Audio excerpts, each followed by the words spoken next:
समास के बारे में। समास किसे कहते हैं? समास का शब्द सम धन आस शब्द से मिलकर बना है। सम का अर्थ है पास से और आस का अर्थ है रखना या बैठाना से। जब दो या दो से अधिक शब्दों के मेल से एक नया संक्षिप्त शब्द बनाया जाता है तो उस प्रक्रिया को समास कहते हैं। समास युक्त पद को समस्त पद कहते हैं। इसमें पहले पद को पूर्व पद और दूसरे पद को उत्तर पद कहते हैं। पूर्व पद से मतलब जो पहले पद को, और दूसरा पद जो होता है बाद वाला पद उसे उत्तर पद कहते हैं। उदाहरण के लिए राष्ट्र पिता, तो इसका संधि करने पर राष्ट्र धन पिता शब्द बनता है। इसमें राष्ट्र पिता शब्द हमारा समस्त पद शब्द है और इसमें पूर्व पद शब्द हमारा क्या हुआ? पहला पद क्या है? राष्ट्र, और पिता शब्द उत्तर पद है।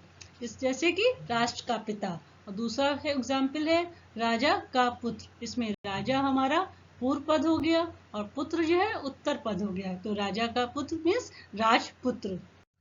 समास के 4 भेद होते हैं: बहुव्रीहि समास, द्वंद्व समास, अव्यय भाव समास और तत्पुरुष समास।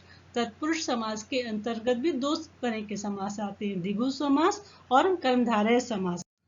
बहुव्रीहि समास, बहुव्रीहि समास की डेफिनेशन है समस्त पद के दोनों पद यानी पूर्व पद और उत्तर पद गौण होते हैं। ये दोनों ही मिलकर किसी तीसरे पद की ओर संकेत करते हैं। उदाहरण के लिए दशानन मीन्स दश धन आनंद। यहाँ दश मीन्स 10 मुखों वाला और आनंद जिसके मुख होते हैं, दोनों मिलकर किसी तीसरे पद की ओर संकेत कर रहे हैं, वो हमारा प्रधान हो गया। जैसे दशानन से मतलब रावण के लिए कहा गया। चक्रधर, चक्र को धारण करता है कौन? अर्थात भगवान विष्णु के लिए तीसरे थर्ड पर्सन की बात हो रही है, वो हमारा थर्ड पर्सन है, वो प्रधान हो गया। पीतांबर, पीत है अंबर जिसका, अर्थात भगवान श्री कृष्ण की बात की रही है, तो ये बहुव्रीहि समास का उदाहरण हो गया। नेक्स्ट आता है द्वंद्व समास। द्वंद्व समास में समस्त पद के दोनों पद यानी पूर्व पद और उत्तर पद प्रधान होते हैं। विग्रह करने के बीच में इसमें और, एवं, तथा, या जैसे शब्द लगाने पड़ते हैं। उदाहरण के लिए दाल भात का करने पर दाल और भात शब्द। सीताराम में राम और सीता। रात दिन में जैसे रात और दिन। माता पिता में माता और पिता, जैसे इस टाइप के शब्द बनते हैं। और जैसे बच्चे बूढ़े में बच्चे और बूढ़े में। और एग्जाम्पल्स हम लोग देख लेते हैं। हार जीत में हार और जीत। पृथ्वी आकाश में पृथ्वी और आकाश आदि शब्द बनते हैं। ये द्वंद्व समास के उदाहरण हैं। नेक्स्ट आता है अव्यय भाव समास। अव्यय भाव समास में समस्त पद में पहला पद यानी पूर्व पद अव्यय जैसे कि यथा, आ, बे, हर, आकृति आदि प्रत्यय इसमें लगते हैं। समस्त पद में अव्यय के अर्थ की ही प्रधानता होती है।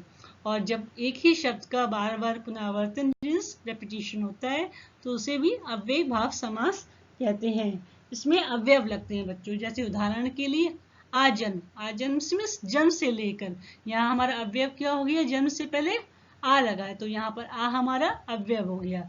रातों रात में रात ही रात में, जैसे कहते हैं ना रातों रात वो अमीर हो गया, यहाँ पर रात शब्द का रेपिटेशन हुआ है, पुनरावर्तन हो रहा है।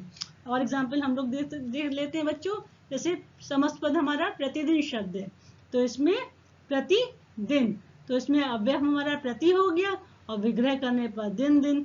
जैसे आमरण में आ अनु हमारा आमरण में आ हमारा अव्यय हो गया और मरण तक ये हमारा विग्रह करने पर मरण तक शब्द बन गया। समास, जिस समास का उत्तर अर्थात अंतिम पद बाद वाले पद की प्रधानता रहती है इसमें। उदाहरण के लिए सुख प्राप्त, सुख को प्राप्त करने वाला। पतित पावन, पतितों को पवित्र करने वाला। गृहकट, गृह को काटने वाला। गगनचुंबी, गगन को से छूने वाला मतलब आकाश तक पहुंचने वाला। पॉकेट मार, पॉकेट को मारने वाला जैसे जेब कतरा। माखन चोर, माखन को चुराने वाला। स्वर्ग प्राप्त, स्वर्ग को प्राप्त करने वाला। इसके 2 भेद होते हैं, द्विगु समास। द्विगु समास समस्त पद का पहला पद संख्या यानी परिणाम दर्शाता है, उसे द्विगु समास कहते हैं। इसमें पद में बाद वाले पद की प्रधानता रहती है, जैसे कि त्रिलोक, जिसमें त्रि मीन्स संख्यावाची है, 3 संख्या बता रही है, 3 लोगों का समूह। यह 3 शब्द संख्या दर्शा रहा है। त्रिभुज में तीन भुजाओं का समाहार। चौराहे में 4 राहों का समूह। 4 चौराहे जैसे बोलते चौ से 4 शब्द आ रहा है तो ये संख्यावाची। द्विगु समास, नवग्रह 9 ग्रहों का समाहार, 9 संख्या आ रही है। दोपहर में 2 पहरों का समाहार, 2 शब्द आ रहे। नवरत्न में 9 रत्नों का समाहार। नेक्स्ट आता है सी का भेद कर्मधारय समास। कर्मधारय समास का पहला पद विशेषण और दूसरा विशेष अथवा संज्ञा होता है, अर्थात विशेषण धन विशेष इज इक्वल टू कर्मधारय समास। जैसे कि महाकवि, महान है जो कवि। महौषधि में महान है जो औषधि। पीत सागर, पीत है जो सागर। नराधम, अधम है नर जो। पीतांबर में पीले वस्त्र के, पीत है जो अंबर। यह आसान चार्ट, एक छोटा सा चार्ट बताया है जिससे आपको समझने में आसानी हो। Thanks for watching. अगर आपको हमारा वीडियो पसंद आया है तो इसे ज़्यादा से ज़्यादा लाइक कीजिए, शेयर कीजिए और कमेंट करके बताइए।